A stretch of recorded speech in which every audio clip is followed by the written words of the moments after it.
یہ صورت عجیب و شان ہے. کہتے سخت کو نرم کرنے کے لیے ایک سیر ہے. بادشاہ ظالم کی گرفت اور پکڑ سے نکالنے میں تیر بہدف ہے. لاعلاج بیماریوں کے لیے شفائے عظیم ہے.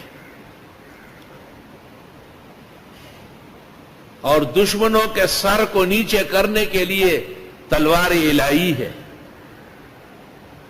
اور اتنے فضائل و مناقب ہے کہ علماء کہتے مت بیان کرو. لوگ اور صورتیں چھوڑ کر اسی کے وظیفے کریں گے.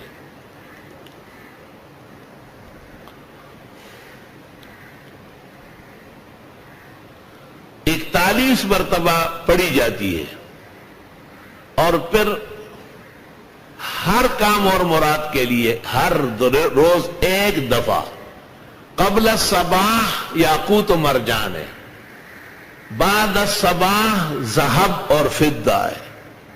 سورج نکلنے کے بعد جب چاہے پڑھنا جائز ہے، لیکن مرادیں پوری ہوتی ہے قبل الصباح اور عند الصباح. بزرگان دین اور سلف صالحین کو دیکھا گیا ہے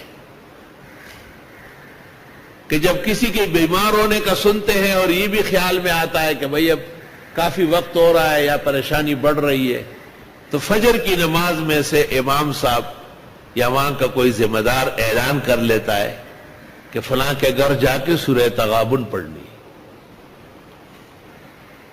اور اس میں وہی لوگ جاتے ہیں جن کو سورہ تغابن یاد ہوتی ہے، یا پھر قرآن شریف ہاتھ میں لے لیتے ہیں.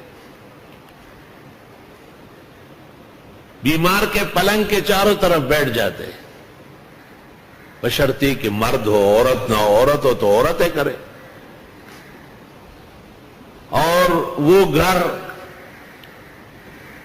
وہ پراٹھے اور چائے گرم گرم تیار کرے، اور کڑس اور پیچ والے پراٹھے ہو. ایک آدمی نے طلباء سے پڑھوایا، 5,000 روپے دیے، اور جتے دیکھو تھے اتھے آن کلو تھی. میں نے کہا پراٹھے پکو. حیران رہ گیا، کہا 5,000 روپے. میں نے کہا وہ تو خیرات صدقہ ہو گیا، سورہ تغابن نہیں ہوئی. یہاں سے طلباء دوبارہ چلے گئے، اور اس نے میرے کہنے کے مطابق شل ہو گیا تھا، امریکہ سے اپائے جایا تھا. آج ایسا دوڑتا ہے آپ دیکھیں گے کہ گھوڑا ہے. مانیں گے نہیں کہ یہ شل بھی ہوا ہے، لیکن ہے نہایت ناشکرہ ناقدرہ. اس کو چاہیے کہ احسن العلوم کو اپنے پلکوں پر بٹھائے. امریکہ اور برطانیہ سے بالکل ناکام ہو کے آیا، پلنگ کے اندر کرسی پہ لایا گیا، اور یہاں کے سورہ تغابن نے اللہ نے ان کو صحت شفا عطا فرمائی. ابھی بھی جب سانس کا یہ دورہ شدید تھا تو میں نے سورہ تغابن بکثرت پڑھی. بچپن کا وظیفہ ہن تلادی. ابن مسعود کہتے یہ تو میرے بچپن کے اعمال میں سے ہے، وہ شوق سے پڑھا. تو وہ رات کو بھی 41 مرتبہ پڑھا، صبح فجر میں آنے سے پہلے بھی پڑھتا رہا.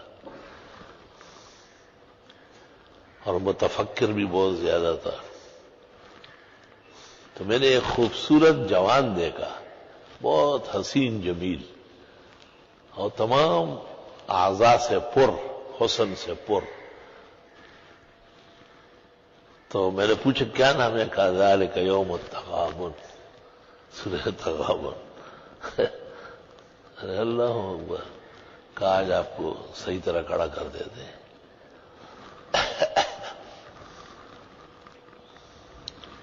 اللہ اکبر و کبیر. بعض صورتیں متشکل ہوتی ہے باقاعدہ. اسی طرح ایک دفعہ ہمارے ایک بھائی نے مجھے کہا کہ یہاں ایک سانپ ہے بہت بڑا، اور میرے پیچھے لگتا ہے، بس معمولی سا فرق رہتا ہے کاٹنے میں. تو میں نے وہاں اٹھ کر کے کچھ اعمال کیے اور ان سے گزارش کی. میں نے کہا خیال رکھنا بھائی. تو اس نے کہا کہ جو بھی سورۃ یاسین بلا ناغہ پڑھے گا اللہ تعالیٰ اس کی حفاظت کے لیے ہمیں مقرر کر دیتا ہے. میں حیران رہ گیا بالکل۔ تمام مسلمانوں کا حق ہے کہ وہ اللہ کی بندگی سے دنیا کے فائدے بھی حاصل کر لے، لیکن اطمینان سے، بشارت سے، خوش دلی سے۔ میرا اپنا خیال یہ ہے کہ اسی طرح انسان کو وسوسہ ہو، خیال ہو، بعض ساتھیوں کو بہت وسوسے ہیں، قسم قسم کی گندگیاں ذہن میں ہیں، ان کو بھی دور کرنا ہے۔ شان ورشا سے کہتے ہیں جس طرح وضو طہارت ہے، اس طرح تصوف کے اندر یہ خشوع و خضوع درست کرنا یہ بھی طہارت کی قسم ہے۔ جس طرح حدیث میں لا صلاۃ الا بالطہور، اس طرح ہے لا صلاۃ الا بالخشوع۔ خشوع و خضوع سے یہی ہے کہ نظام زندگی متاثر رہے خیر سے، فوائد و برکات سے۔ اسی طرح لا علاج قسم کے مظالم سے، اندھیروں سے بھی سورہ تغابن مؤثر ہے۔ یہ ہمارے طلباء چونکہ مسافرین ہیں اور بے گھر و بے در ہے، ان کا منہ بہت زیادہ مبارک ہے۔ اگر یہ خوشی سے کسی کے لیے پڑھتے نہیں ہے، ان کا عجیب طرح زندگی ہے۔ انہیں سیدھا کرنا جو ہے نا بہت مشکل کام ہے۔ یہ اگر دل سے پڑھے مثلا ملک کے لیے، پورے عالم اسلام کے لیے، صرف یہ طلباء نہیں، تمام مدارس عربیہ اہل حق کے جو طلباء ہیں، طالب کا بہت اونچا مقام ہے۔ اس کو قطبیت کی ضرورت نہیں، غوثیت کی ضرورت نہیں، یہ ہمتن ولی۔ طلب علمی اللہ تعالیٰ کو بہت زیادہ پسند، دیکھتے نہیں جو حکومت ان پہ ہاتھ ڈالتی ہے تس نس ہو جاتی ہے، جو افسران وزراء وہ سب کے سامنے برہنہ ہو جاتے ہیں، دنگے ہو جاتے ہیں، اور یہ اپنی جگہ لگے ہوئے پڑھ رہا ہے۔ بھائی ان کا دنیا سے چیزوں سے کوئی واسطہ ہی نہیں ہے۔ کبھی کبھی میں ان سے کہتا ہوں کہ بھائی یار آج تو دل سے پڑھو، ذرا خیال سے پڑھو۔ بہت بڑا مسئلہ ہے یہ کہ پڑھائی پوری ہو، آیت کریمہ ہو تو مکمل ہو، اول سے اخیر تک متوجہ رہے۔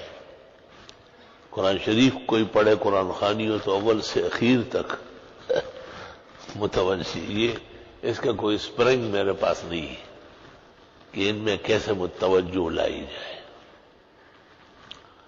اور اگر یہ کسی کے لیے پڑھنا چاہے سورۃ یاسین اور سورہ تغابن اور سورہ مزمل تو بڑا بیڑا پار ہو جائے گا۔ اللہ اکبر و کبیر۔ کہتے ہیں شاہ عبدالعزیز صاحب محدث دہلوی بیمار تھے، اور طالب علم ان سے پڑھنے آتے تھے، بہت بڑی تعداد ہوتی تھی۔ ہندوستان میں اتنے طلباء کبھی جمع نہیں ہوئے جتنے شاہ عبدالعزیز کبار علماء و محدثین میں سے تھے۔ طالب علموں سے کہا جاتا تھا بھائی بخاری کا ختم کرو، آیت کریمہ، وہ کرتے ہیں اپنے حساب سے، تھوڑا پڑھا تھوڑا چھوڑا، آگے پیچھے۔ شاہ صاحب نے کہا نہیں کچھ نہیں ہوا۔ شاہ صاحب نے کہا اچھا ایسا کرتے ہیں کہ آپ لوگ پڑھ تو رہے نہیں نا، میرے لیے دعا کرتے ہیں، تو بس اجازت لے لو آج جو میں بھی دعا کرتا ہوں، رخصت ہو جاؤ۔ میں پڑھا نہیں سکتا ہوں، طبیعت اتنی خراب۔ اس دن طالب علموں نے پڑھا۔ شاہ صاحب ہنستے تھے، فرمایا 25 سال کی بیماری ایک لمحے میں ختم ہو گئی۔ ان کی سفارش اتنی تکڑی ہوتی ہے۔ اللہ کی شان ہے، مجھے خوف ہے کہ اپنے لیے بھی دل سے نہیں پڑھتے، توجہ اتنی کمزور ہے ان کی، اپنے لیے بھی نہیں پڑھتے۔